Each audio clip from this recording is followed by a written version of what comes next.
Welcome to A levels academy Islamabad. आज का हमारा चैप्टर है लेजिस्लेशन पे। लेजिस्लेशन यूनिट नंबर 7 बनता है आप लोगों के सिलेबस के अकॉर्डिंग। अब इस वीडियो में कितने चैप्टर इसी यूनिट 7 से आएंगे वो मैं आप लोगों को बताती हूँ।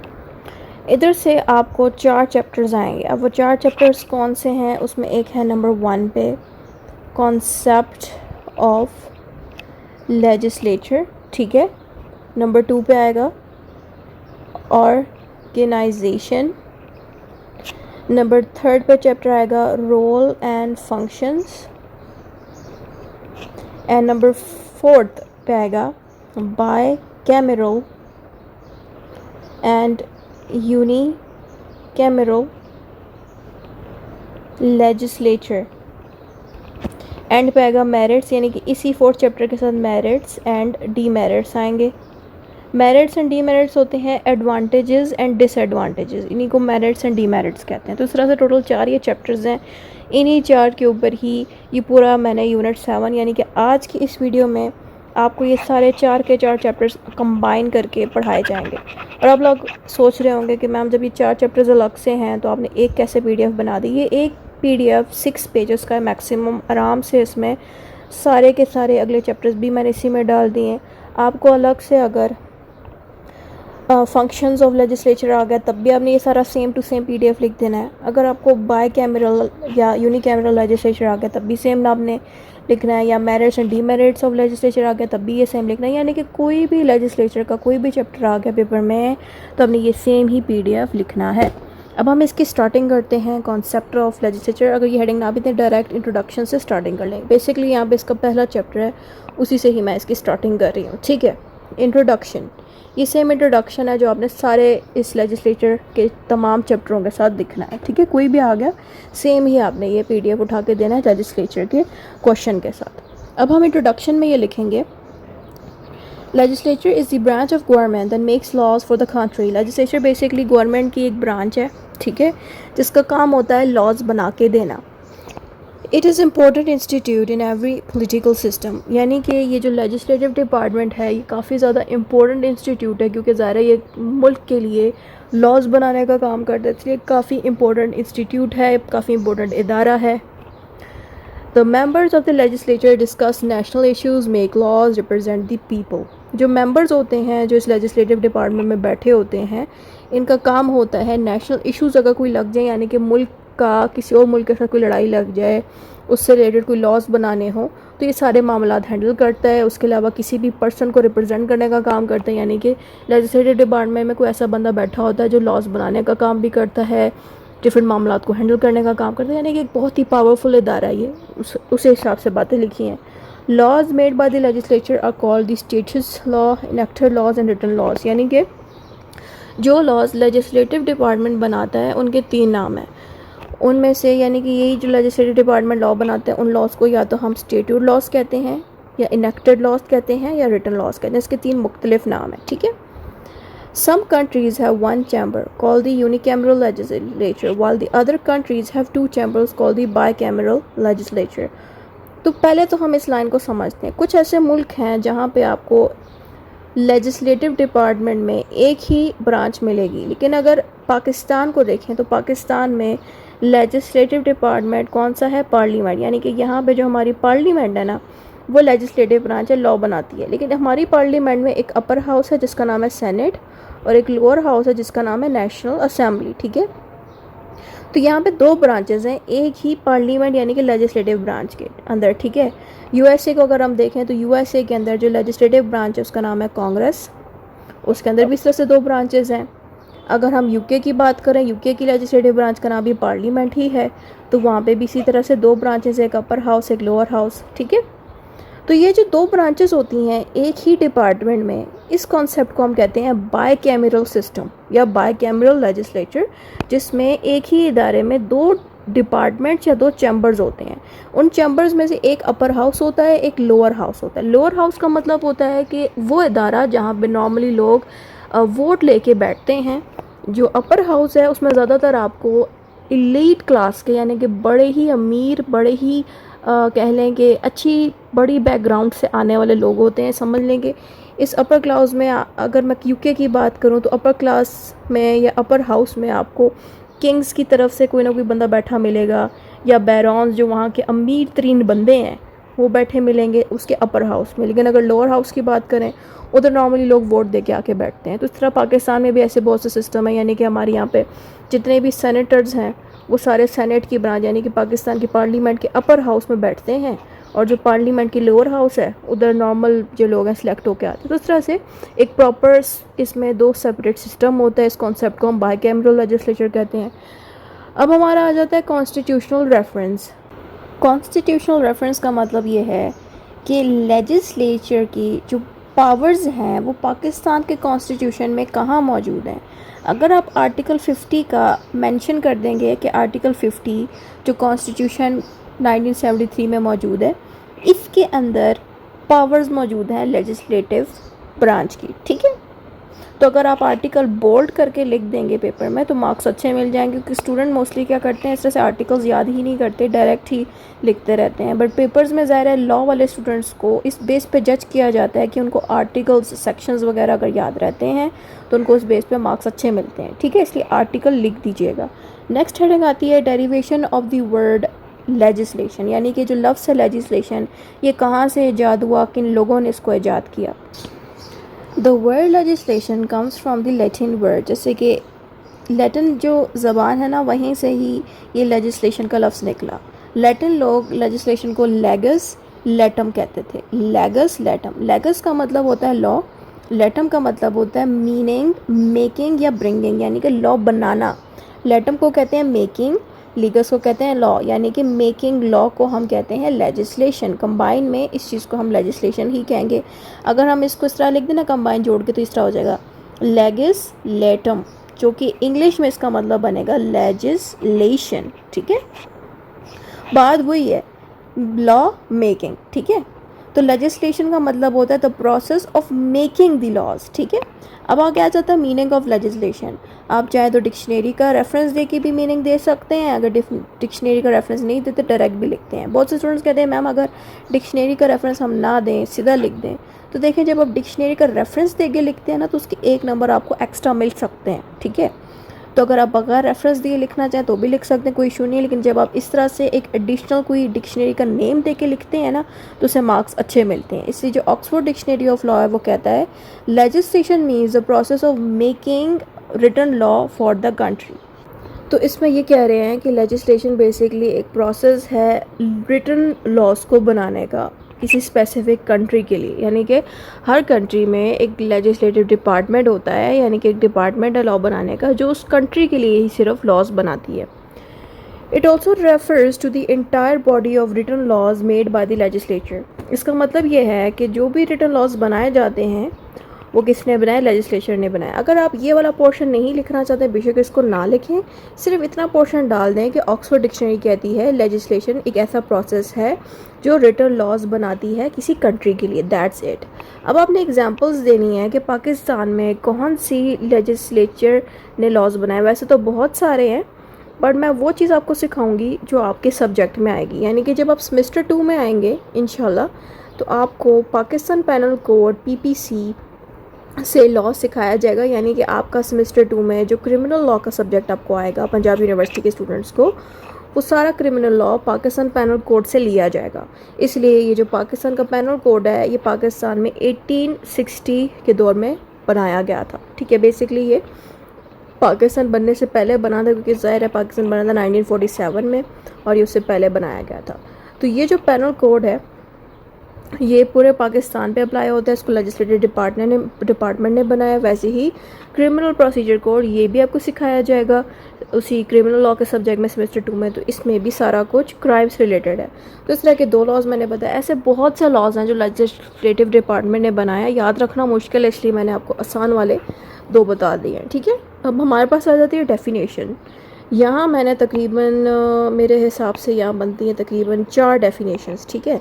इन चारों डेफिनेशंस में से किसी एक की आप उठा के लिख सकते हैं एग्ज़ाम में। कुछ लोग 2 लिख लेते हैं, कुछ 3, उनकी अपनी मर्ज़ी है। बट अगर आप एक भी डेफिनेशन की रेफरेंस किसी का देते हैं कि ऑस्टर ने बोला था या ब्लैकस्टोन डिक्शनरी ने फलां चीज़ बोली थी, तो उस तरह से आपने अटैम्प्ट करना है, ठीक है। तो डेफिनेशन सबसे पहले हम पढ़ेंगे ऑस्टिन की। ऑस्टिन कहते हैं there can be no law without a legislative act. कह रहे हैं कि लेजिस्लेटिव डिपार्टमेंट अगर नहीं होगा तो ज़ाहिर किसी मुल्क में लॉ बनाया ही नहीं जा सकता। यह हमें ऑस्टिन कह रहे हैं। ऑस्टिन एक पर्सन है जिसने लॉ एंड गवर्नमेंट पे बड़ी रिसर्च की थी और इसी बात पे मशहूर हुए थे। फिर आता है definition of the blacks law dictionary. Legislation के बारे में ब्लैक्स लॉ डिक्शनरी कहती है कि ऐसा प्रोसेस जो लॉ को लिखता है through a formal procedure by government body. कह रहे हैं कि गवर्नमेंट की कोई बॉडी होती है, यानी कि गवर्नमेंट का कोई डिपार्टमेंट होता है, जैसे कि लेजिस्लेटिव डिपार्टमेंट, जहाँ पे लोग बैठे होते हैं जो रिटन लॉज बनाते हैं। ये हमें ब्लैक्स लॉ डिक्शनरी कह रही है। फिर आता है Merriam Webster's dictionary. A legislature is a group of people who have the authority to make the laws for the country और स्टेट। कह रहे हैं मरियम वेबस्टर डिक्शनरी कहती है लेजिस्लेचर में क्या होता है, ग्रुप के कुछ लोग बैठे होते हैं जिनके पास पावर होती है कि वो लॉज बना सकें उस कंट्री के लिए या स्टेट के लिए। स्टेट हो या कंट्री सेम ही बात है, ठीक है। ऑक्सफोर्ड डिक्शनरी क्या कहती है? ऑक्सफोर्ड डिक्शनरी कहती है the legislature is the body that has the main authority to make written laws. Legislature एक ऐसा डिपार्टमेंट है, एक ऐसी बॉडी है जिसके पास अथॉरिटी होती है। अथॉरिटी का मतलब है पावर होती है कि वो रिटन लॉज बना सके। अब आप एग्जांपल दे सकते हैं कि दूसरे मुल्कों में इसी लेजिस्लेटिव डिपार्टमेंट जो है किन नामों से मौजूद हैं। तो मैं आपको ऑलरेडी बता चुकी हूँ कि जो यूके का मुल्क है यूनाइटेड किंगडम, उसकी लेजिस्लेटिव डिपार्टमेंट का नाम भी वही सेम है जैसे कि पाकिस्तान की पार्लियामेंट है, वैसे ही उधर की भी पार्लियामेंट है। बट उस पार्लियामेंट के अंदर जो दो हाउसेज हैं, जो लोअर हाउस है सबसे छोटी वाली उसका नाम है हाउस ऑफ कॉमन, जो अपर हाउस है उसका नाम है हाउस ऑफ लॉर्ड्स, ठीक है। ये बड़ी वाली हाउस होती है। अगर हम पाकिस्तान की एग्जांपल है, पाकिस्तान में भी सेम पार्लियामेंट है बट पाकिस्तान की भी दो ब्रांचेस हैं। जो ऊपर वाली जो अपर हाउस है उसका नाम है सेनेट और जो लोअर हाउस है उसका नाम है नेशनल असेंबली, ठीक है। बिल्कुल सेम नाम है बट अंदर से जो ब्रांचेस हैं उनका नाम बस फ़र्क है। अगर हम यूएसए की बात करें तो यूएसए के अंदर है कांग्रेस। स्विट्ज़रलैंड की बात करें तो स्विट्ज़रलैंड में आपको फेडरल असेंबली मिलेगी, वो भी पार्लियामेंट की ही ब्रांच है, उसका नाम है, यानी कि लेजिस्लेटिव ब्रांच ही है बट उनका नाम डिफरेंट है, यानी कि हर मुल्क में डिफरेंट नेम है लेजिस्लेटिव डिपार्टमेंट के। यूके एंड पाकिस्तान में पार्लियामेंट का नेम है, यूनाइटेड स्टेट में कांग्रेस है, स्विट्ज़रलैंड में फेडरल असेंबली है, चाइना में नेशनल पीपल्स कांग्रेस है, टर्की में ग्रैंड नेशनल असेंबली है, ठीक है। तो अगर बाकी नेम्स याद नहीं होते तो बेशक यूके और पाकिस्तान का कर ले क्योंकि इनके नेम्स सेम है, ठीक है। अब आ जाता है हमारे पास एवोल्यूशन ऑफ लेजिस्लेचर। एवोल्यूशन का मतलब है कि किस तरह से ये लेजिस्लेटिव डिपार्टमेंट ईजाद हुआ था। तो सबसे पहले हम अर्ली सोसाइटीज़ की हेडिंग देंगे। सबसे पहले तो सोसाइटीज़ बनाएंगी जिसमें लॉज बनाए गए। अब लॉज कैसे बनाए गए? लॉज ट्रेडिशन एंड कस्टम के अकॉर्डिंग बनाए गए थे, ठीक है। तो अब लॉज बनाने के लिए एक छोटा सा डिपार्टमेंट उस दौर में बनाया गया, ठीक है। फिर बाद में क्या हुआ, मेडिवल पीरियड स्टार्ट हो गया। Medieval period basically Kings and queen's का नॉर्मली दौर था। अब ये जो मेडिवल पीरियड था इसमें क्या हुआ, एडवाइजरी काउंसिल्स बनाई गई जो कि समझ लें एक पार्लियामेंट जैसा ही अदारा था, एडवाइजरी काउंसिल, ठीक है, जहाँ पे डिफरेंट रूलर जो किंग्स क्वींस थे उनको हेल्प करने के लिए लॉज बनाता था ये एडवाइजरी काउंसिल। ये जो एडवाइजरी काउंसिल थी ये पार्लियामेंट ही है, लेकिन शुरू में पार्लियामेंट को एडवाइजरी काउंसिल कहा जाता था जिसका काम था टैक्स के लॉज बनाना, डिसीजंस वगैरह लेना। बाद में जो मॉडर्न दौर आया जो कि 18 से 19 सेंचुरी का जो दौर था, उस वक्त क्या हुआ, जो लेजिस्लेटिव डिपार्टमेंट था वो काफ़ी ज़्यादा बेहतर बना दिया गया, ऑर्गेनाइज तरीके से बना दिया गया और इधर लोग बाकायदा वोट लेके बैठना शुरू हो गए, ठीक है। अब यहाँ पे क्या होता था कि लोग बाकायदा वोट लेके आते थे। लेजिस्लेटिव डिपार्टमेंट जो है वो मेन ब्रांच बना दी गई लॉ बनाने के लिए, ठीक है। इस तरह से लेजिस्लेटिव ब्रांच बनाएगी, यानी कि पहले सोसाइटीज़ बनी जहाँ पे normal like tradition and custom के अकॉर्डिंग लॉ बनाने वाला एक छोटा सा माइन्यूट सा डिपार्टमेंट होता था, या लोग खुद ही जो थे जो सोसाइटी में रहते थे आम लोग वो भी बना देते थे लॉज। लेकिन जब थोड़ा किंग्स क्वींस का दौर स्टार्ट हुआ तो उस वक्त जो किंग्स एंड क्वींस थे, जो रूलर्स थे, जो हेड्स थे, उन्होंने एडवाइजरी काउंसिल बना दी जो पार्लियामेंट जैसी ही थी। बाद में फिर जो नॉर्मल नया पीरियड आया उसमें क्या हुआ कि बाकायदा एक पार्लियामेंट का एक डिपार्टमेंट बना दी गई, यानी कि लेजिस्लेटिव बाकायदा एक डिपार्टमेंट बन गया पार्लियामेंट के नेम से, जिसको काम दिया गया लॉज बनाने के लिए, ठीक है। तो इस तरह से ये डेवलप हुआ था लेजिस्लेटिव डिपार्टमेंट। अब हमारा नेक्स्ट चैप्टर आ जाता है, वो है ऑर्गेनाइजेशन ऑफ लेजिस्लेचर, ठीक है। ऑर्गेनाइजेशन ऑफ लेजिस्लेचर हमारा नेक्स्ट चैप्टर है। इसके अंदर total members of the legislature. Basically ये जो ऑर्गेनाइजेशन ऑफ लेजिस्लेचर है, इस पूरे चैप्टर में ये सिखाया जाएगा कि जो लेजिस्लेटिव डिपार्टमेंट है इसमें कितने मेंबर्स होने चाहिए और कितने मेंबर्स की ज़रूरत है। ये लेजिस्लेटिव ब्रांच के जो मेंबर्स हैं वो कितने वक्त के लिए इस डिपार्टमेंट में बैठते हैं, तो ये सारा कुछ हमें इसमें सिखाया जाएगा। तो सबसे पहली हेडिंग इसमें हमने देनी है total members of legislature. Total members refer to the number of people in the legislature. ठीक है, टोटल मेंबर्स का मतलब होता है, टोटल मेंबर्स का मतलब है कि वो मेंबर्स जो इस वक्त करंटली लेजिस्लेटिव डिपार्टमेंट में बैठे हैं, तो ये उन टोटल मेंबर्स की बात करें। अब आपने हेडिंग देनी है इसी के अंदर ही, इसी की ये अगली हेडिंग है, importance of the total members. Ensure representation of different regions and groups, यानी कि कह रहे हैं कि इस लेजिस्लेटिव ब्रांच में डिफरेंट इलाकों से डिफरेंट ग्रुप के लोग आके बैठे होते हैं। वो इसलिए होता है ताकि हर इलाके के लिए लॉज उस तरह के बनाए जा सकें। Should not be too large because it may slow decision making, कह रहे हैं कि जो लेजिस्लेटिव डिपार्टमेंट में जो मेंबर्स हों वो इतने ज़्यादा ना हो, इतना भी बड़ी ब्रांच ना हो जिसमें ज़्यादा मेंबर्स हों, क्योंकि जब ज़्यादा मेंबर्स होंगे तो ज़ाहिर है हर पर्सन का डिसीजन डिफरेंट होगा किसी चीज़ पे, तो डिसीजन मेकिंग काफ़ी स्लो हो सकती है। Helps the legislature work effectively and pass laws, जब लेजिस्लेटिव डिपार्टमेंट में इस तरह से डिफरेंट लोग बैठे होंगे तो उससे क्या फ़ायदा होगा कि लॉज जल्द से जल्द बनाए जा सकेंगे और इफ़ेक्टिवली वर्क करेगा। टेन्यूर का मतलब होता है कितने वक्त के लिए ये मेंबर्स रहते हैं। Tenure means the time period for which the members remain in the office. ठीक है, टेन्यूर का मतलब है कि कितने टाइम पीरियड के लिए मेंबर्स ऑफिस में रह सकते हैं। अब इसी टेन्यूर की अगली हेडिंग है इंपॉर्टेंस ऑफ द टेन्यूर।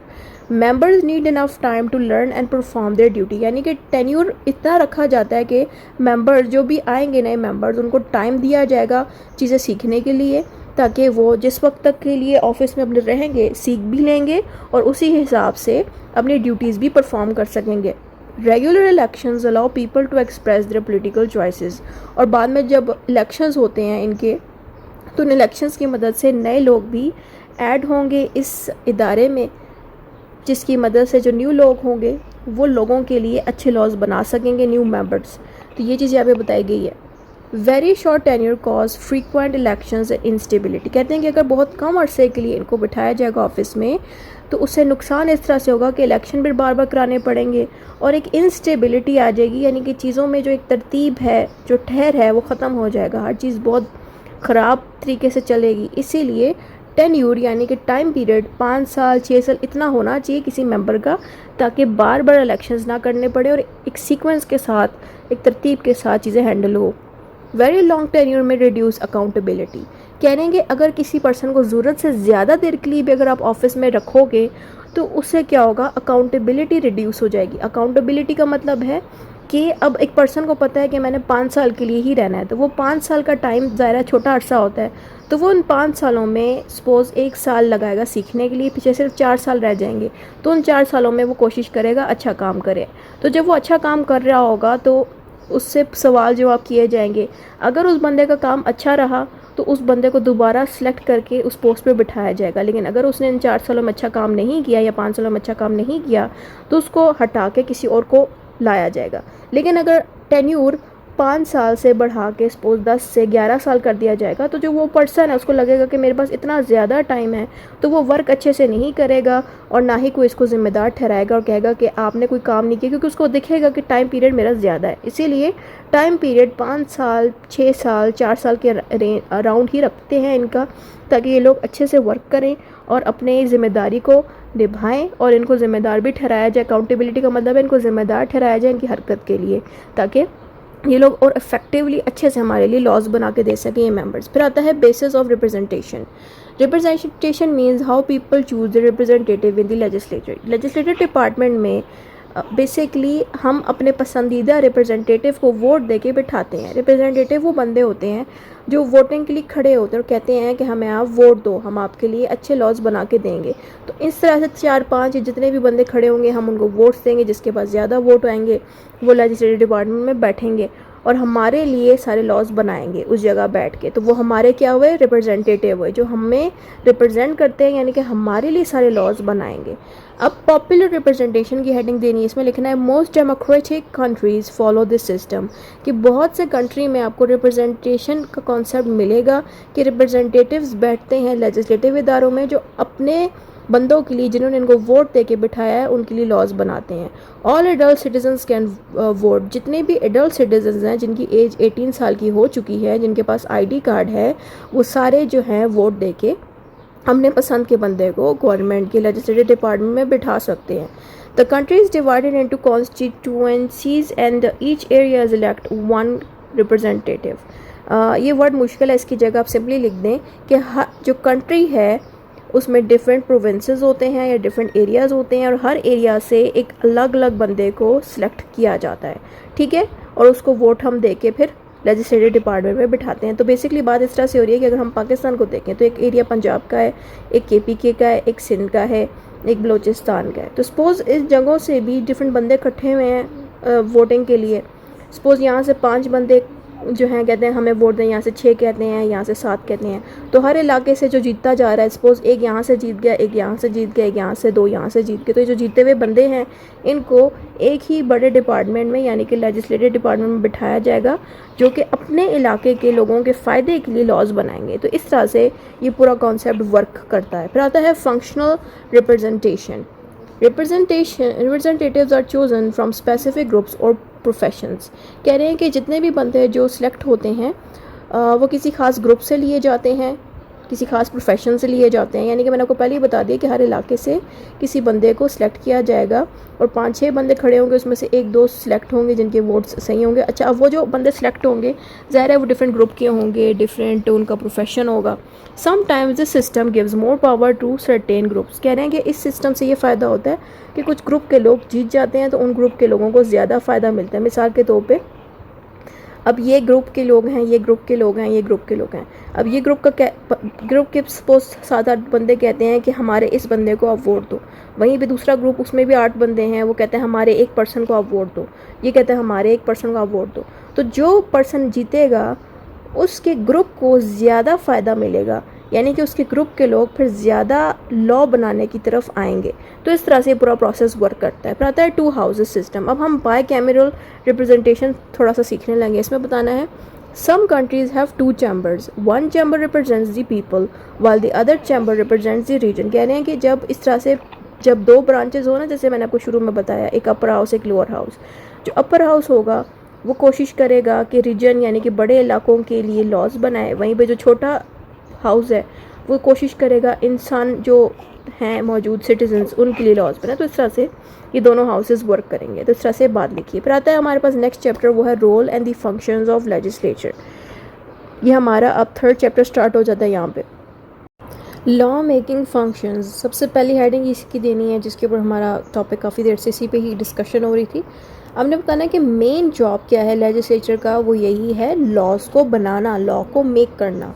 तो हमने बताना है इट क्रिएट्स न्यू लॉज, ये नए लॉज बनाता है। इट कैन चेंज और रिपेल ओल्ड लॉज, रिपेल को भी चेंज ही कहते हैं बट लॉ में बहुत ज़्यादा रिपेल का ही लफ्ज़ यूज़ किया जाता है, यानी कि जो लॉज ओल्ड हो जाएं, यूज़ में ना आते हो तो उनको चेंज किया जाता है। Bills are prepared and discussed before becoming a law, यानी कि लॉ ज़ाहिर है बिल्स ही लॉज होते हैं, लेकिन वो तब लॉ बनते हैं जब वो प्रॉपरली डिस्कस्ड होते हैं इस लेजिस्लेटिव की ब्रांच के अंदर। उसके बाद जब अप्रूवल मिल जाते हैं उन बिल्स को कि ठीक है ये लॉज सही हैं, फिर वो लॉज बनते हैं। नेक्स्ट हेडिंग आती है कॉन्स्टिट्यूशनल अमेंडमेंट्स की। द लेजिस्लेचर में ऑल्सो चेंज और अमेंड द कॉन्स्टिट्यूशन। कॉन्स्टिट्यूशन तो आप सबको पता ही है, पाकिस्तान स्टडी आपने पढ़ा होगा, उसमें मैंने बताया था कि कॉन्स्टिट्यूशन जो है वो कंट्री को चलाता है, कंट्री को बनाता है, चलाता है, सारा काम करता है, बनाना कह दिए। बेसिकली जो कॉन्स्टिट्यूशन है वो एक मुल्क को रन करने का काम करता है, यानी कि जितने भी ह्यूमन के राइट्स हैं और जितने गवर्नमेंट डिपार्टमेंट के जो ऑफिसर्स हैं उनकी ड्यूटीज़ और सब कुछ आपको कॉन्स्टिट्यूशन के अंदर ही मिलता है। समझ लें कि कॉन्स्टिट्यूशन मुल्क को चलाने की एक गाइड बुक है, उसके बगैर एक कंट्री सही से वर्क नहीं कर सकता। तो ज़ाहिर है ये जो लेजिस्लेटिव डिपार्टमेंट है यही कॉन्स्टिट्यूशन को बनाता है, कॉन्स्टिट्यूशन को लिखता है, राइट करता है, लॉ सारे उसके लिए लिखता है। अच्छा, अब अमेंडमेंट का मतलब होता है चेंज करना, ठीक है, यानी कि जब भी किसी कॉन्स्टिट्यूशन में कोई लॉ है जो बड़ा पुराना हो गया है तो उसको चेंज करने का यानी कि अमेंड करने की पावर्स भी इसी के पास होती हैं, लेजिस्लेटिव डिपार्टमेंट के पास। आपने बताना है कि डिफरेंट कंट्रीज़ में डिफरेंट मेथड्स होते हैं, ठीक है। जैसे कि लेजिस्लेटिव डिपार्टमेंट में वोटिंग के थ्रू जो है अमेंडमेंट होती है, कहीं पे 2/3 मेजॉरिटी लिखी गई है, यानी कि 2/3 तक अगर वोट आ गए इस कॉन्स्टिट्यूशन के किसी भी चीज़ को चेंज करने के लिए, 2/3 वोट अगर आ गए तभी उस कॉन्स्टिट्यूशन के उस लॉ को अमेंड यानी कि चेंज किया जाएगा। उसके अलावा पब्लिक रेफरेंडम के थ्रू भी चेंजेस होती हैं। पब्लिक रेफरेंडम अगर आपको स्किप करना है बेशक स्किप कर दे, 2 पॉइंट डाल दें, बट अगर आपको पब्लिक रेफरेंडम लिखना है तो इसका मतलब बता देती हूँ कि ये जो लेजिस्लेटिव डिपार्टमेंट है ये चेंजेस के लिए आम पब्लिक से कहेगी कि आप वोट करें। तो वोटिंग में लेजिस्लेटिव डिपार्टमेंट पब्लिक से कहेगी, यानी कि हम जैसे सिटीजन से कहेगी कि yes change it, no do not change it. तो अगर ज़्यादा लोगों ने येस कह दिया, लाइक ज़्यादा लोगों ने वोट दे दिया येस, तो इस पूरे कॉन्सेप्ट को हम रेफरेंडम कहते हैं, यानी कि येस करना, नो करना, या फिर कोई भी वोटिंग के थ्रू पब्लिक से पूछना कुछ भी करने से पहले। तो ये होता है प्रोसेस रेफरेंडम का। तो ये 3 मेथड से अमेंडमेंट्स होती है। तो हर मुल्क में डिफरेंट मेथड है। कुछ मुल्क क्या करते हैं, पब्लिक रेफरेंडम करवा के चेंजेस करते हैं कॉन्स्टिट्यूशन की। कुछ मुल्क क्या करते हैं, 2/3 वोट को देखते हुए चेंजेस करते हैं कॉन्स्टिट्यूशन की। कुछ लोग क्या करते हैं कि बिल्कुल सिंपल मेजॉरिटी यानी कि कम वोट्स पे भी चेंज कर देते हैं। तो इस तरह से यहाँ पे बात लिखी है। अगर हम एग्जांपल लें स्विट्ज़रलैंड की, often uses referendum to constitutional changes. Switzerland में आपको ज़्यादा रेफरेंडम सिस्टम मिलेगा। हमारी नेक्स्ट हेडिंग है एडमिनिस्ट्रेटिव कंट्रोल की। The legislature supervises the work of the executive government. अगर आपने एग्जीक्यूटिव की वीडियोस नहीं देखी तो यहाँ टॉप पे मैं उसका लिंक लगा दूँगी, लाजमी देख लें, क्योंकि एग्जीक्यूटिव ब्रांच पे लेजिस्लेचर पूरा कंट्रोल करती है। यानी कि लेजिस्लेटिव एग्जीक्यूटिव ब्रांच से, जो गवर्नमेंट को चलाती है एग्जीक्यूटिव ब्रांच, उससे पूछती है कि आप किस तरह से वर्क कर रहे हैं और हमारे बनाए हुए लॉज को आप कैसे यूज़ कर रहे हैं और लोगों पे कैसे लगा रहे हैं, इम्प्लीमेंट कैसे करा रहे हैं। लागू कराना, लॉज को इम्प्लीमेंट कराना, इसी को कहते हैं, ठीक है। यानी कि लॉज को इन्फोर्स करना या लॉज को इम्प्लीमेंट करना, इसका सेम ही मतलब है। तो लेजिस्लेटिव ब्रांच एग्जीक्यूटिव से पूछेगी कि हमारे बनाए हुए लॉज को आपने लोगों पे कैसे लागू करवाया, कैसे उनको कहा लोगों को कि हमारे बनाए हुए लॉज पे आप अमल करें। मेथड्स इंक्लूड, तो लेजिस्लेटिव ब्रांच ये 3 मेथड यूज़ करती है एग्जीक्यूटिव से सवाल करते वक्त। सबसे पहला है asking questions to the minister. जो मिनिस्टर्स बैठे होते हैं एग्जीक्यूटिव ब्रांच से, उनसे पूछती है। डिबेट्स एंड डिस्कशन, यानी कि डिबेट्स एंड डिस्कशंस के थ्रू पूछती है। पासिंग मोशन का मतलब ये है कि कुछ भी अगर एग्जीक्यूटिव से बात करनी है तो उनको एक मोशन पास करना पड़ेगा।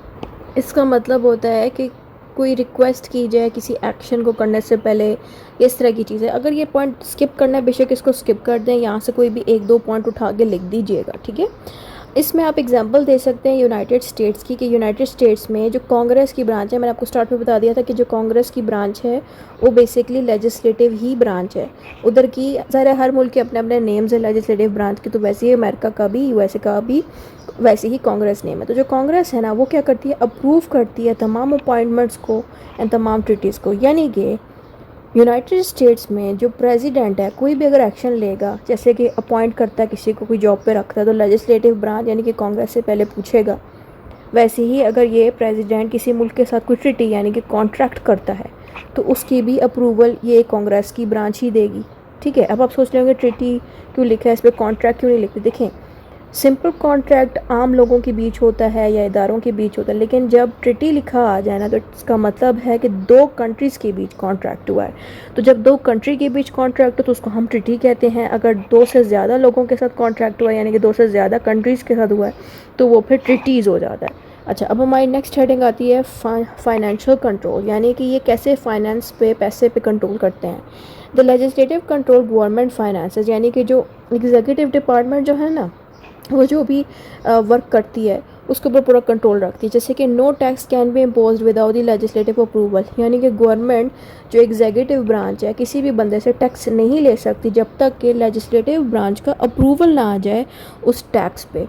The government presents the annual budget, और जो गवर्नमेंट है यानी कि जो एग्जीक्यूटिव डिपार्टमेंट है वो हर साल का एनुअल बजट बताती है कि इस साल हमें लोगों से कितना टैक्स मिला है और हमारे पास कितना पैसा बच गया है, अब इस पैसे को हमने कहाँ इन्वेस्ट करना है। ये सारा जो है एनुअल बजट में ये गवर्नमेंट लेजिस्लेटिव ब्रांच को दिखाएगी। ये सारे पावर्स हमने एग्जीक्यूटिव में पढ़े हुए थे तो उसी की ही सेम चीज़ें हम यहाँ पे डिस्कस कर रहे हैं। Committees check how public money is made. Committee basically इसी लेजिस्लेटिव ब्रांच के अंदर एक डिपार्टमेंट है कमेटी के नेम से, जिसका काम होता है कि जितना भी पैसा स्पेंड हो रहा है, आ रहा है, उसको चेक करने का काम करती है। अब इसमें एग्जांपल मैंने पब्लिक अकाउंट कमेटी की थी। ये बेसिकली लेजिस्लेटिव ब्रांच के अंदर का ही एक डिपार्टमेंट है जिसका नाम है पब्लिक अकाउंट कमेटी। इसका काम होता है फाइनेंशियल मैटर्स को रिव्यू करना, चेक करना। रिव्यू का मतलब है चेक करना। अब आ जाती हैं जुडिशियल फंक्शंस, यानी कि इस लेजिस्लेटिव ब्रांच की कौन सी कोर्ट से रिलेटेड पावर्स मौजूद हैं। तो सबसे पहले इसमें आपने हेडिंग देनी है जुडिशियल फंक्शंस, किस में लिखना है in some cases the legislature has the judicial powers. Example दे दें, जो यूनाइटेड स्टेट्स है उसके अंदर जो कांग्रेस की ब्रांच है, जो ज़ाहिर लेजिस्लेटिव ब्रांच है, इसके अंदर भी ज़ाहिर है 2 हाउसेज़ हैं। एक सबसे जो बड़ी वाली ब्रांच है ना सेनेट, इसी के अंदर जो 2 ब्रांचेज है उसमें से ऊपर अपर हाउस उसका नाम है सेनेट। ये जो सेनेट है ये जज का रोल अदा करता है उन जगहों पे जब किसी ऑफिसर को, यानी कि किसी गवर्नमेंट के किसी बंदे को, चाहे वो प्रेसिडेंट हो चाहे वो कोई भी बंदा हो, उसको जब जॉब से निकालना हो तो ये जो सेनेट है ना ये जज का रोल अदा करता है और इन तमाम केसेस को डील करता है। अब इन केसेस को हम नाम देते हैं इम्पीचमेंट ट्रायल्स। इम्पीचमेंट का मतलब होता है किसी पर्सन को जॉब से रिमूव करना, ठीक है। तो उस वक्त ये जो सेनेट हैं ये इम्पीचमेंट के ट्रायल्स रखवाता है। ट्रायल्स मीन्स कि कोर्ट की तरह ही एक पूरा सेटअप जो है ये बनवाते हैं, जिसमें बाकायदा ये जो सेनेट है ये जज का रोल अदा कर रहे होते हैं और उस बंदे जिसको जॉब से निकालना है उसकी सारी चेकिंग हो रही होती है। यूनाइटेड किंगडम की बात करें तो यूनाइटेड किंगडम में जो अपर हाउस है उसका नाम है हाउस ऑफ लॉर्ड्स। वो भी हाई कोर्ट का ही रोल अदा करते जब भी किसी बंदे को जॉब से निकालना। अब आता है हमारे पास sources of the political leadership. The legislature acts as a training ground for the political leaders, यानी कि जो पॉलिटिकल लीडर्स हैं वो लेजिस्लेचर के डिपार्टमेंट की मदद से काफ़ी सारी ट्रेनिंग लेते हैं। जैसे कि टैलेंटेड मेंबर्स में become ministers and the national leaders, कि जो भी पर्सन जो इस लेजिस्लेटिव डिपार्टमेंट में होते हैं उसमें से जो टैलेंटेड मेंबर होता है उसी को ही बाद में मिनिस्टर या फिर नेशनल लीडर बनाया जाता है। नेशनल लीडर का मतलब है मुल्क का प्राइम मिनिस्टर या प्रेसिडेंट बनाया जाता है, ठीक है। It develops leadership skills and political experience. जो भी पर्सन लेजिस्लेचर के साथ काम करता रहा है, यानी कि लेजिस्लेटर का मेंबर रहा है, वो वहाँ पे रह के स्किल्स सीखता है, पॉलिटिक्स से रिलेटेड एक्सपीरियंस सीखता है, तभी वो एक ट्रेंड मेंबर बनता है और फिर उसको सेलेक्ट किया जाता है मुल्क को चलाने के लिए। Elective functions. इलेक्टिव फंक्शंस का मतलब है किसी को सिलेक्ट करना। In some countries the legislature elects important officials. इसकी एग्जांपल्स ऐसी हैं कि parliament elects the president in Pakistan and India. जो पार्लियामेंट की ब्रांच है वो प्रेसिडेंट को सिलेक्ट करती है, चाहे वो इंडिया की पार्लियामेंट हो चाहे वो पाकिस्तान की, जिस भी मुल्क की हो, वो पार्लियामेंट ही सिलेक्ट करता है प्रेसिडेंट को। लेजिस्लेचर मे ऑल्सो सिलेक्ट जजेस एंड अदर ऑफिसर्स, और लेजिस्लेचर के पास ये भी पावर्स हैं कि वो डिफरेंट जजेस को भी सिलेक्ट कर सकती है। फिर आता है deliberations in the representations. Members raise the problem and complaints of the people. इसका मतलब ये है कि जो मेंबर्स हैं जो बैठे होते हैं लेजिस्लेटिव डिपार्टमेंट में, ज़ाहिर है उनको आम पब्लिक ने वोट देके बिठाया होता है लेजिस्लेटिव डिपार्टमेंट में, तो वो जो मेंबर्स हैं वो आम पब्लिक की कंप्लेंट्स एंड प्रॉब्लम्स के ऊपर बात करते हैं। जैसे कि डिबेट्स किए जाते हैं नेशनल इशू पे कि अगर मुल्क के अंदर कोई बहुत बड़ा मसला हो गया उसके ऊपर ये बात करेंगे, क्रिटिसाइज़ करेंगे गवर्नमेंट की पॉलिसीज़ को, और they represent the concern of their constituencies. तो कॉन्स्टिट्यूएंसीज़ की जगह आप पीपल भी लिख सकते हैं, नॉर्मल सिटीजन्स भी लिख सकते हैं, यानी कि ये मेंबर्स पूरी कोशिश करते हैं आम पब्लिक जो है उनके फ़ायदे के लिए ज़्यादा जो है ये डिबेट्स करते आपको दिखेंगे। अच्छा, अब हम आ जाते हैं अपने लास्ट चैप्टर पे, वो है bicameral and the unicameral legislature with merits and demerits. सबसे पहले तो हमने इनको अलग से सीखना है, मेरिट्स एंड डीमेरिट्स अलग से हम सीखेंगे, ठीक है। यानी कि चैप्टर कंबाइंड नेम से है लेकिन हम इनको अलग अलग सीखेंगे। तो सबसे पहले हमने बाईकैमरल एंड यूनिकैमरल लेजिस्लेचर सीखना है।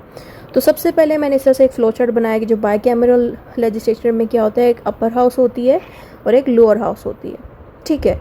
तो बाईकैमरल लेजिस्लेचर हम अब थोड़ी देर तक स्टार्ट करेंगे, बट सबसे पहले हम यूनिकैमरल लेजिस्लेचर पढ़ने लगे हैं।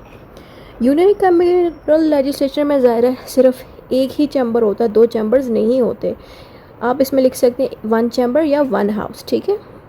अब इस यूनिकैमरल लेजिस्लेचर के हमने एडवांटेजेस एंड डिसएडवांटेजेस यानी कि मेरिट्स एंड डीमेरिट्स अब बताने हैं। तो सबसे पहले हम मेरिट्स यानी कि एडवांटेजेस बताएंगे। यूनिकैमरल लेजिस्लेचर काफ़ी सिंपल और इजी होता है क्योंकि ज़ाहिर एक ही ब्रांच है, एक ही चैम्बर है, तो ज़्यादा डिस्कशन की भी ज़रूरत नहीं है, एक ही जो हाउस है या चैम्बर है वही सारे फैसले लेगा। तो इसीलिए हर चीज़ ऑर्गेनाइज़ करना बड़ा इजी हो जाता है, लॉ बनाना भी काफ़ी जल्दी हो जाता है, यानी कि लॉ मेकिंग जल्दी हो जाती है। दो हाउसेस से नुकसान ये होता है कि एक दफ़ा जब लोअर हाउस में कोई बिल पास हो, यानी कि लॉ बनने से पहले वो बिल जब पास हो रहा होता है, जब एक हाउस पास कर ले फिर वही बिल दोबारा से अपर हाउस में पास होता है, तो अगर अपर हाउस उस बिल को रिजेक्ट कर दे तो वो बिल लॉ नहीं बनेगा। इसलिए दो हाउसेस में लॉ का बनाने वाला प्रोसेस काफ़ी स्लो होता है और डिफ़िकल्ट होता है। लेकिन अगर एक ही हाउस है तो फिर लॉज भी जल्दी इसमें बनते हैं। लेस एक्सपेंसिव, यानी कि यूनिकैमरल लेजिस्लेशन होगी तो लेस एक्सपेंसिव होगी, यानी कि पैसे कम लगाए जाएंगे और कम पैसों पे ही लॉज बन जाएंगे, क्योंकि ज़ाहिर एक ही हाउस है, ज़्यादा इन्वेस्टमेंट नहीं है, ज़्यादा पैसे नहीं लगाने की ज़रूरत। क्लियर रिस्पॉन्सिबिलिटी फॉर डिसीजंस, और क्लियरली मेंशन हो जाता है कि एक ही हाउस है तो इस एक ही हाउस के पास ये सारी जिम्मेदारी होगी। जब दो हाउसेस होते हैं तो पता नहीं लगता अपर हाउस के पास जिम्मेदारियाँ किस लॉ को बनाने की हैं तो लोअर के पास किसकी जिम्मेदारी है, तो ये क्लियर नहीं होता दो हाउसेस की वजह से। लेकिन जब हाउस ही एक हो, एक ही हाउस के पास पूरा डिपार्टमेंट हो लॉ बनाने का, तो सबको पता होता है एक ही हाउस है तो इन सब के पास ही जिम्मेदारी होगी लॉ को बनाने की। अब हम आ जाते हैं नेगेटिव पॉइंट्स पे। No second chamber to review laws, यानी कि इसमें नेगेटिव पॉइंट ये है कि ज़ाहिर दूसरा चैम्बर मौजूद नहीं होता, यानी कि अपर या लोअर वाला कॉन्सेप्ट होता ही नहीं, जिसकी वजह से कोई दूसरा चैम्बर ना होने की वजह से चेकिंग नहीं हो सकती लॉ में। अब जैसे कि अगर हम पाकिस्तान की बात करें तो नेशनल असम्बली लोअर हाउस है, सेनेट अपर हाउस है, तो जो भी लॉ नेशनल असम्बली यानी कि लोअर हाउस में बनाया जाएगा उसको दोबारा चेक करती है सेनेट की ब्रांच यानी कि अपर हाउस, जिससे क्या होता है कि जो लॉ है वो अच्छा बनता है, लॉ ख़राब नहीं बनता, ठीक है। लेकिन अगर कोई इस तरह से दूसरी ब्रांच नहीं होती तो फिर लॉ अच्छे नहीं बन सकते, ये एक नेगेटिव पॉइंट हमें बताना है। फिर आता है less discussions and reviews of bill, यानी कि बिल्स पे फिर डिस्कशंस और चेकिंग बड़ी कम की जाएगी, यानी कि लॉज पे चेकिंग बड़ी कम होगी जब एक ही ब्रांच होगी। सम रीजन्स और माइनॉरिटीज़ में नॉट गेट प्रॉपर रिप्रेजेंटेशन, यहाँ पे कह रहे हैं कि जब एक मुल्क है जहाँ पे अगर एक ही इस तरह से चैम्बर हो तो जो इलाके के जो लोग हैं डिफरेंट इलाकों के जो तादाद में, मतलब मिसाल के तौर पे अगर हम यूके की बात करें तो यूके में मुस्लिम रेशो तो कम ही होगी, वहाँ पे आपको क्रिश्चियंस ये लोग ज़्यादा दिखेंगे, तो मुसलमान कम होंगे, उनके लॉज के ऊपर ज़्यादा फोकस नहीं किया जाएगा, उनको इग्नोर किया जाएगा। मुसलमान होते हैं माइनॉरिटीज़ यानी कि कम तादाद में है, उनके लॉज को इग्नोर किया जाएगा, ज़्यादा क्रिश्चियंस लोगों के लॉज की ओर तवज्जो दी जाएगी लेजिस्लेटिव ब्रांच में, क्योंकि ज़ाहिर एक ही ब्रांच है, कोई चेकिंग वाला है ही नहीं। तो एक ये नेगेटिव पॉइंट भी हमें देखने को मिलता है, तो ये बाई यहाँ पे लिखिए। फिर आता है बाई कैमरल लेजिस्लेचर, इसमें हमने दोनों हाउसेस का बताना है कि बाई कैमरल लेजिस्लेचर में अपर हाउस है लोअर हाउस है। सबसे पहले हमने अपर हाउस की करैक्टरिस्टिक्स बताने हैं। अपर हाउस की करैक्टरिस्टिक्स ये हैं कि it represents the region and state, यानी कि इसकी खासियत ये है कि ये पूरे के पूरे मुल्क के ऊपर ही लॉज बनाता है, क्योंकि ज़ाहिर है इसके पास ताकत ज़्यादा है, अपर हाउस है। मेंबर्स में भी इलेक्टेड और नॉमिनेटेड, इनके मेंबर्स भी कभी कभी सेलेक्ट यानी कि वोट के थ्रू आते हैं, नॉमिनेट होके भी आते हैं। नॉमिनेट मीन्स कि कोई किसी का नाम दे देता है कि ये पर्सन बड़ा अच्छा है, इसको आप अपर हाउस में बिठा दो, इसको नॉमिनेशन कहते हैं। फिर आता है यूजली हैज़ लॉन्गर टेन्योर, और जो भी पर्सन इस अपर हाउस में बैठता है वो ज़्यादा देर के लिए इस डिपार्टमेंट में होता है। फिर आता है members often have higher qualification, और जो पर्सन इस अपर हाउस में बैठा होता है उसकी क्वालिफ़िकेशन भी लोअर हाउस से थोड़ी ज़्यादा होती है। उसका रीज़न यही है कि जो अपर हाउस से ज़ाहिर है ये पूरे कंट्री को ही संभाल रहा होता है, पूरे कंट्री के लिए लॉ बना रहा होता है, तो यहाँ पे क्वालिफ़िकेशन का ज़्यादा होना बहुत ज़रूरी है। अब अपने रोल बताना है, इसका रोल ये होता है कि रिव्यू करता है, रिव्यू का मतलब है चेक करता है बिल्स को, और रिवाइज़ करता है। रिवाइज़ का मतलब है थोड़ी बहुत चेंजेस कर देना रिव्यू करने के बाद, चेकिंग करने के बाद, ठीक है। सजेस्ट इम्प्रूवमेंट्स का मतलब है कि अगर कोई लॉ या बिल सही से ना बना हो तो फिर उसको इम्प्रूव करने की कोशिश करता है ये upper house. Represents regional interest, regional means कि जो रीजन्स मौजूद हैं ना, डिफरेंट प्रोविंसेस मौजूद हैं, उनका भी ये ख्याल रखते हैं कि हर प्रोविंस के लॉज को रिस्पेक्ट दी जाए, हर पर्सन को, हर लोकेशन के पर्सन को रिस्पेक्ट दी जाए। फिर आता है लोअर चैम्बर। लोअर चैम्बर जो है मोस्टली रिप्रेजेंट होके आते हैं, यानी कि वोटिंग दे के इनको सेलेक्ट करके बिठाया जाता है लोएस्ट चैम्बर में। Members are directly elected by citizens, और जो सिटीजन्स हैं ना हम जैसे, वही इन बंदों को वोट दे के बिठाते हैं लोअर हाउस में। Usually has a short tenure, और ये लोग कम वक्त के लिए ही ऑफिस में अपने होते हैं, जैसे कि 4 साल 5 साल की ड्यूरेशन। अब इनका रोल क्या है कि ये लॉ बनाने का काम करते हैं, ख़ास तौर पे पैसों के तमाम लॉज यही बनाते हैं, इन्हीं के पास सबसे ज़्यादा पावर है पैसे वाले लॉज बनाने की, पैसे वाले बिल्स बनाने की। सुपरवाइजर्स गवर्नमेंट एडमिनिस्ट्रेशन, गवर्नमेंट के तमाम एडमिनिस्ट्रेशन पे नज़र रखना, चेकिंग करना, यही डिपार्टमेंट ज़्यादातर गवर्नमेंट की ब्रांचेस, जो दूसरी ब्रांचेस है ना उनको सुपरवाइज़ करती है, यानी कि एग्जीक्यूटिव डिपार्टमेंट को बताती है आपने ये काम क्यों कर दिया, आपको काम इस तरह करना चाहिए था, तो ये सारा काम ये करती हैं। अब इसके एडवांटेजेस आपने बताने हैं। बाइकैमरल लेजिस्लेचर के एडवांटेजेस ये हैं कि चेक ऑन दी पावर, यानी कि दोनों चैम्बर्स एक दूसरे की पावर्स को कंट्रोल रखने की कोशिश करती हैं, यानी कि जो लोअर हाउस है वो हद से ज़्यादा पावर्स ना यूज़ करे, तो जो ऊपर वाली हाउस है वो उस पर नज़र रखेगी, वैसे लोअर वाली हाउस अपर पे नज़र रखेगी। इससे क्या होगा कि पावर्स पे चेकिंग होगी। उसके अलावा लॉज भी अच्छे बन सकेंगे, यानी कि अपर चैम्बर क्या करेगा, रिव्यू करेगा और इम्प्रूव करेगा उन तमाम बिल्स को लॉ बनाने से पहले जो कि लोअर हाउस से बन के इनके पास आएंगे चेकिंग के लिए। Experienced members, upper chambers often include experience politicians, जो अपर वाला चैम्बर है उसमें ज़ाहिर है एक्सपीरियंस पॉलिटिशियंस बैठे होते हैं, तो ज़ाहिर है वो लॉज भी क्विकली चेक करके सही वाला लॉ बना देते हैं। यानी कि अगर लोअर हाउस से कोई लॉ बनेगा अपर हाउस में जाएगा तो वहाँ पर ज़ाहिर एक्सपीरियंस लोग बैठे होंगे, वो लॉस को चेक करके सही बना देंगे, इंप्रूवमेंट उस लॉ की कर देंगे। आता है representation in the federation, small states get equal representation in the upper chambers. कह रहे हैं कि जो स्टेट्स मौजूद है ना छोटी छोटी भी किसी मुल्क में, अगर हम अमेरिका की बात करें उसमें भी बहुत सारी स्टेट्स हैं, चाहे वो स्टेट बड़ी हो चाहे वो स्टेट छोटी हो, हर स्टेट से कोई ना कोई बंदा इस अपर चैम्बर में लाजमी बैठा आपको मिल जाएगा। Public opinion, two chambers allow more debates and consideration of the public opinion. कह रहे हैं कि जब दो चैम्बर्स होंगे तो दोनों चैम्बर जो हैं पब्लिक ओपिनियंस को सुनेंगे और उन पर डिबेट्स करेंगे, यानी कि कोई लॉ बनाया है तो उस लॉ पे आम पब्लिक ने क्या ओपिनियंस अपने दिए हैं उसी के ऊपर डिबेट करेंगे ये दोनों ब्रांचेस, चेक करने के लिए कि कौन से लॉज बन चुके हैं, क्या हो रहा है। अब इसके हम डिसएडवांटेजेस पढ़ेंगे। डिसएडवांटेजेस इसमें यह है कि दोनों ब्रांचेस की एक दूसरे के साथ लड़ाई लग सकती है, दोनों ब्रांचेस में लॉ बनाने का प्रोसेस काफ़ी स्लो हो जाएगा। ज़्यादा जब लोअर हाउस ने कोई लॉ बनाया या बिल बनाया तो उसको ऊपर वाली चेक करेगी, तो उससे ज़्यादा प्रोसेस बनने का काफ़ी स्लो हो जाएगा, पैसे इसमें ज़्यादा लगेंगे हर चीज़ को मेंटेन करने में। अपर चैम्बर में ब्लॉक प्रोग्रेसिव रिफॉर्म्स, यहाँ पे कह रहे हैं कि अगर लोअर हाउस ने कोई बिल बनाया जो लॉ बनना चाहिए, वो बिल ज़ाहिर है जब अपर हाउस के पास जाएगा चेकिंग के लिए तो वो अपर हाउस रोक भी सकता है उस लॉ को, ठीक है, बिल को रोक भी सकते हैं लॉ बनने से। तो ये एक नेगेटिव पॉइंट भी है कि इससे क्या होगा कि प्रोग्रेस नहीं हो सकेगा उस लॉ का। अब आपने दोनों का फ़र्क बता देना है।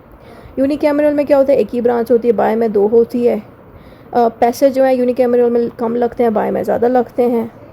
लॉ मेकिंग प्रोसेस यूनिकैमरल में जल्दी हो जाता है, बायकैमरल में काफ़ी स्लो होता है। रिप्रेजेंटेशन की बात की जाए तो कम लोग ही सिलेक्ट होके आते हैं, यहाँ पे जो है ज़ाहिर सिलेक्शन बार बार होती रहती है। चलो इस तरह का ये बेशक लास्ट पॉइंट हटा दें, 3 पॉइंट्स ईजी हैं, ये लिख दीजिएगा। कंक्लूजन जो भी ऊपर पड़ा है वो शॉर्ट करके आपने दोबारा कंक्लूजन में लिख देना है।